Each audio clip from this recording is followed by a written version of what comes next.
സദസ്സിന് വന്ദനം. ബഹുമാനപ്പെട്ട സ്കൂൾ പ്രിൻസിപ്പൽ, അധ്യാപകർ, എൻ്റെ പ്രിയ കൂട്ടുകാരെ, കൊറോണ വൈറസ് മഹാമാരിയെ കുറിച്ച് 2 വാക്ക് സംസാരിക്കാണ് ഞാൻ നിങ്ങളുടെ മുമ്പിൽ നിൽക്കുന്നത്. എല്ലാവരെയും ഭീതിയിലാത്തിക്കൊണ്ടിരിക്കുന്ന ഒരു മഹാരോഗമാണ് കൊറോണ വൈറസ്. കിരീടം അഥവാ പ്രഭാവലയം എന്നർത്ഥം. ചൈനയിലെ വുഹാൻ പട്ടയിൽ തുടങ്ങി ലോകം വ്യാപിച്ച് മനുഷ്യവംശത്തിന് തന്നെ ഭീഷണിയെ മാറിയിരിക്കുന്ന ഒരു മഹാരോഗമാണ് കൊറോണ വൈറസ്. ലോകാരോഗ്യ സംഘടന കൊറോണ വൈറസിനെ മഹാമാരിയായി പ്രഖ്യാപിച്ചു. അങ്ങനെ കൊറോണ വൈറസിന് COVID-19 എന്ന പേര് വന്നു. കോവിഡ് വൈറസ് ഡിസീസ് 2019 എന്നാണ് ഇതിന്റെ പൂർണ്ണരൂപം. ഇവലിയ എന്ന പ്രശസ്തനാണ് കൊറോണ വൈറസിനെ ആദ്യമായി കണ്ടുപിടിച്ചത്.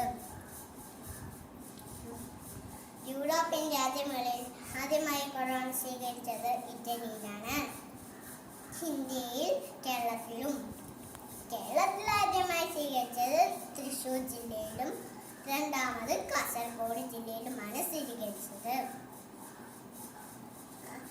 കൊറോണ വൈറസ് ശരീരത്തിൽ പ്രവേശിച്ചാൽ 14 ദിവസത്തിനുള്ളിൽ രോഗലക്ഷണങ്ങൾ കാണിക്കുക. രോഗം ശരീരത്തിനുള്ളിൽ പ്രവേശിച്ചാൽ 2 മുതൽ 4 ദിവസം വരെ പനി, ചുമ, ജലദോഷം, തുമ്മൽ ഇവ ഉണ്ടാകും.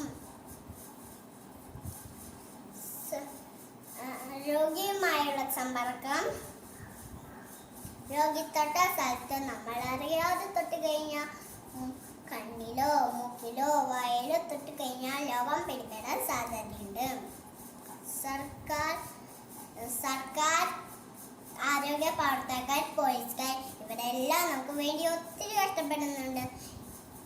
അപ്പം നമ്മളെല്ലാവരും വീട്ടിൽ തന്നെ കഴിയുവാനും അത്യാവശ്യത്തിന് മാത്രം പുറത്തേക്ക് പോവാനും മറക്കരുത്. പുറത്ത് പോകുമ്പോൾ മാസ്ക് ധരിക്കാനും സാമൂഹിക അകലങ്ങൾ പാലിക്കാനും മറക്കരുത്. പുറത്തു പോയി വരുമ്പോൾ സോപ്പോ സാനിറ്റൈസർ ഉപയോഗിച്ച് കഴുകാനും മറക്കരുത്.